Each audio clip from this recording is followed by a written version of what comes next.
Gela antica, la New York del Mediterraneo. Parte prima.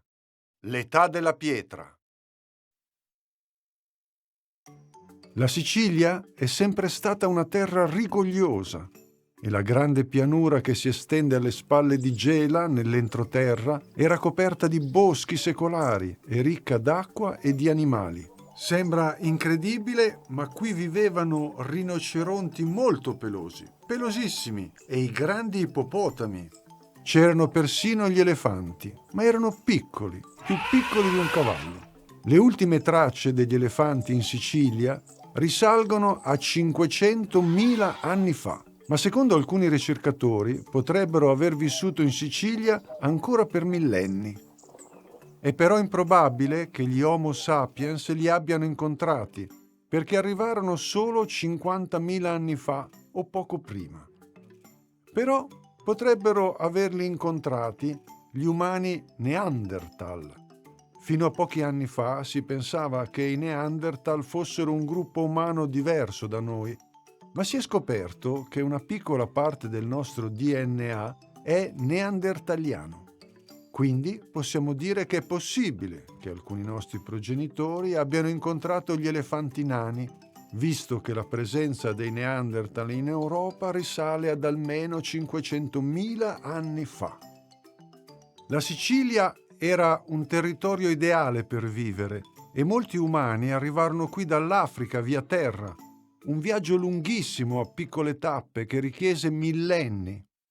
Ancora 12.000 anni fa, nel Mar Mediterraneo c'era molta meno acqua di oggi e la Sicilia era perciò molto più grande.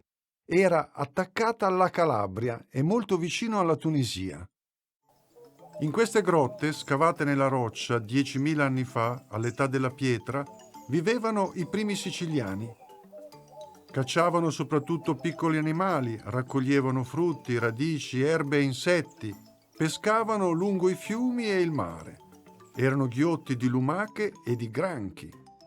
Prima dell'invenzione dell'arco utilizzavano il propulsore, un bastone dotato di un dente che si posizionava in un incavo alla fine della freccia. Il propulsore permetteva di aumentare la potenza del lancio del braccio. L'età della pietra si chiama così perché non si conoscevano i metalli. Fabbricavano coltelli e asce di pietra, ma il legno, i denti, le corna e le pelli degli animali erano i materiali più utilizzati.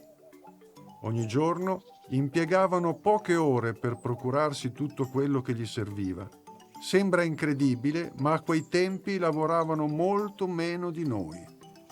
Prima che gli esseri umani iniziassero a costruire capanne e palizzate difensive, si viveva nelle grotte e quelle sopraelevate erano considerate le migliori, perché lupi e leoni non riuscivano a raggiungerla e neppure eventuali aggressori umani, che comunque a quei tempi erano rari. La guerra non era ancora diventata un sistema fondamentale per arricchirsi. In effetti, l'idea stessa di diventare ricchi non era ancora stata inventata. Non perderti le altre puntate. Gela greca, la cultura e il teatro. La falange greca.